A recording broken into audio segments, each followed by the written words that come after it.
4 years. That's how long I've called this apartment home. 4 years of walking the same hallways, of watching the seasons change through the same windows, of knowing exactly how the light falls in the living room at 4:17 in the afternoon. This place isn't just where I live. It's part of me. When I first moved in, I had a roommate. 2 years later, another one came along. We'll call her V. She was 32, and for the last 2 years, we coexisted well enough. We had our own lives, our own routines, and our own understandings about the future. At least, I thought we did. A few months back, I told V something important. My finances had shifted. I'd spoken to the landlord, and I was ready, when our lease was up, to take over the place alone. I could finally afford it. I wanted to savor the privacy, the control, the peace. V didn't just agree. She confirmed to the landlord she would not be renewing. She said she and her boyfriend would look for a place together. It felt settled, but then Christmas came, and with it, an engagement ring. V's boyfriend became her fiancé. Suddenly, their dream was to live together as soon as possible, which was fine, until they decided the easiest way to do that was for me to give up my home. They both approached me, calmly at first. They said, "Let him take over your part of the lease, and you can find a new place as soon as possible." I thought I misheard. They wanted me to leave my apartment, my home, so that her fiancé could move in, and I could scramble to find somewhere else. I told them no. I reminded V of our conversation, of her own promise, of the landlord's record that she would be moving out. She looked me in the eye and said that when they started looking for apartments, everything was too expensive. And so, in her mind, it made more sense for me to move instead. That logic hit me like a slap. 2 people, with 2 incomes, had decided it was too expensive for them to live anywhere else. But somehow, it was reasonable for me, one person, to shoulder the burden of higher rent and moving costs. I suggested they ask the landlord if another unit in the building would open up.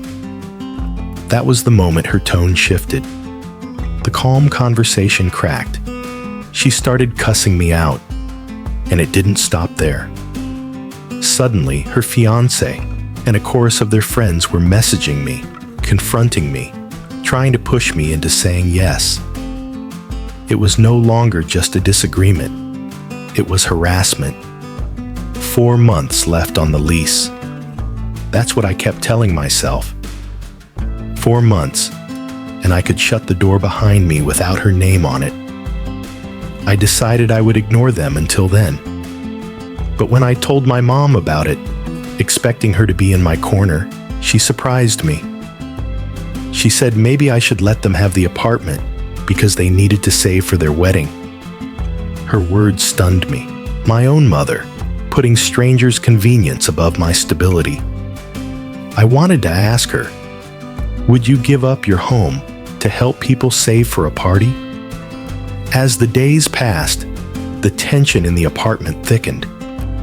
Every shared space felt loaded. In the kitchen, I could feel her resentment before she even spoke. Sometimes she didn't speak at all, just slammed a cabinet or let a scoff escape. The messages from her fiancé and friends kept trickling in, each one chipping away at the fragile piece I had left. But here's the truth. My decision never wavered. I had been here longer. I had played by the rules. I had made my intentions clear months before. And now, because their plan wasn't as convenient as they thought it would be, I was supposed to uproot my life? No. This was not my problem to solve. Every day now feels like a countdown. 4 months of guarded interactions, of keeping my valuables locked in my room, of documenting every ugly message, just in case. I've told the landlord what's happening, so there are no surprises. I've even made sure that when this lease ends, the next one, with just my name, will be ready to sign. Still, there's a heaviness I didn't expect. Not just from the tension in the apartment, but from realizing how quickly someone can turn on you when your boundaries don't serve their needs. And from learning that even people you trust, like your own mother, might side with those who push you to sacrifice for their gain. I think about the sheer audacity of it, that they could look at me, knowing I'm a single-income household, and decide I should bear the higher cost so that two incomes could have it easier. That they could justify harassing me because my answer was no. That they could enlist friends to pile on, as if peer pressure might make me forget whose name is on the lease. And I wonder, what would happen if I caved? If I just handed over the keys? I'd be the one scrambling for a new place, signing a lease at today's inflated prices, stretching my budget thin. They'd stay in comfort, congratulating themselves on solving their problem. And I'd be the one paying for it, in every sense of the word. So I stand my ground. This apartment is my home. I will not be bullied out of it. Not for an engagement, not for a wedding, not for anyone's convenience but my own. But I can't lie. Sometimes, in the quiet moments before sleep, I replay the whole thing in my head and ask myself the question that brought me here. So, am I the asshole? This one sticks with me because it's about more than a lease. It's about the lines we draw in our lives and what happens when someone we know tries to step over them. It's about how need can become a weapon in the hands of people who believe their priorities matter more than yours. And it's about that subtle but painful realization that not everyone will fight for you when you expect them to.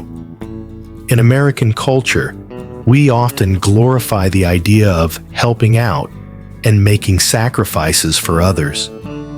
But there's a difference between generosity freely given and obligation imposed through pressure and guilt. This story is a reminder that you're allowed to protect what's yours, especially when you've earned it, built your life around it, and played by the rules to keep it. So, I'll leave you with this. If someone asked you to give up your home, your stability, your peace, just to make their life easier, what would you say? And more importantly, would you stand by it when they pushed back?